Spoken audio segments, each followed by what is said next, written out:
Welcome to platform of engineers YouTube চ্যানেলে আমি আপনাদের সাথে আছি বিকাশ কুমার মণ্ডল। আজকে আমি আপনাদের সাথে আলোচনা করব সেটব্যাক নিয়ে। সেটব্যাক হচ্ছে আপনি যখন কোনো বিল্ডিং তৈরি করবেন তখন বাউন্ডারি ওয়াল ঘেঁষে কিংবা রাস্তার কোল ঘেঁষে কখনো আপনাকে বিল্ডিং তৈরি করতে দেওয়া হবে না, যার কারণে বাউন্ডারি ওয়াল কিংবা রাস্তার কোল থেকে কিছু দূরত্ব ছেড়ে দিয়ে আপনি বিল্ডিং তৈরি করতে হয়, সেটাই হচ্ছে সেটব্যাক। আসুন আমি একটু বুঝাই দিই প্লটের সাইজ এবং সেটব্যাক চিত্রের সাহায্যে বোঝাই দিয়ে, খুব ইজি হবে আপনাদের জন্য।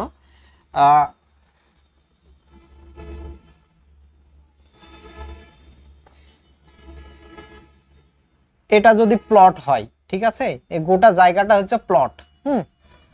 গোটা জায়গাটা হচ্ছে প্লট।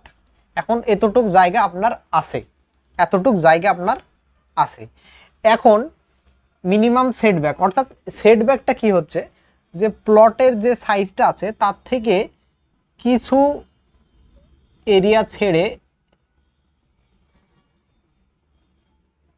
অর্থাৎ এই এরিয়া ঘেঁষে আপনি বিল্ডিং তৈরি করতে পারবেন না। কিছু জায়গা ছেড়ে এই যে ভিতরে যে আমি একটা রেক্টেঙ্গল অর্থাৎ আয়তকার যে এরিয়া আঁকলাম, এই এরিয়ার ভিতরে আপনি বিল্ডিং তৈরি করতে পারবেন। অর্থাৎ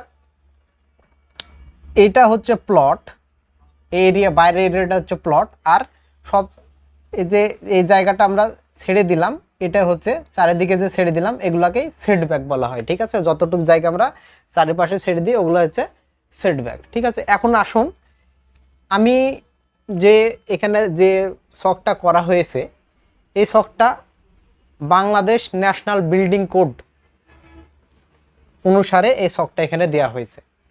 তো এখানে প্লটের সাইজ এবং মিনিমাম সেটব্যাক, অর্থাৎ মিনিমাম কত জায়গা, অর্থাৎ মিনিমাম সেটব্যাক। এখন বিভিন্ন পরিমাণ জমির উপরে আপনার জায়গার পরিমাণ ছাড়ার ভিন্ন রকম হবে।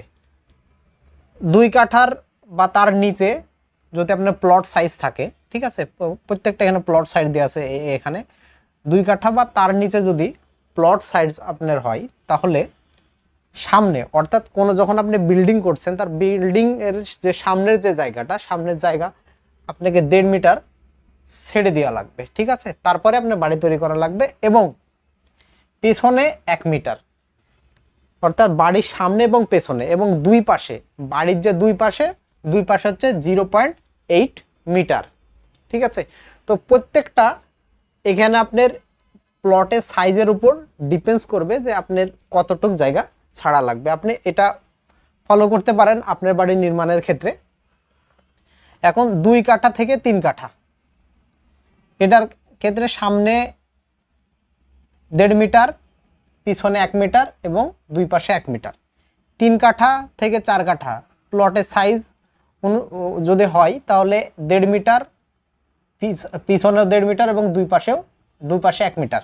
ঠিক আছে, এবং প্লটের সাইজ যদি 4 কাঠা থেকে 5 কাঠা হয় তাহলে সামনে 1.5 মিটার, পিছনে 2 মিটার এবং দুই পাশে 1.25 মিটার। 5 কাঠা থেকে 6 কাঠা যদি প্লটের সাইজ হয় তাহলে সামনে 1.5 মিটার, পেছনে 2 মিটার এবং দুই পাশে 1.25 মিটার। এইভাবেই সেটব্যাক, অর্থাৎ যে এইভাবে আপনার যখন বাড়ি তৈরি করবেন তখন এইভাবে আপনাদের সেটব্যাক করতে হবে। এইভাবে আপনাদের জমির পরিমাণ যে প্লটের সাইজ থেকে এইভাবে আপনাদের দুই পাশে এবং পিছনে এবং সামনে এইভাবে আপনাদের জায়গার পরিমাণ ছাড়তে হবে, তারপরে আপনারা বিল্ডিং নিঃসন্দেহ করতে পারবেন। ঠিক আছে, আজকের মতো এই পর্যন্ত। যদি ভিডিওটি ভালো লাগে তাহলে সাবস্ক্রাইব করে আমাদের সাথেই থাকবেন। ধন্যবাদ।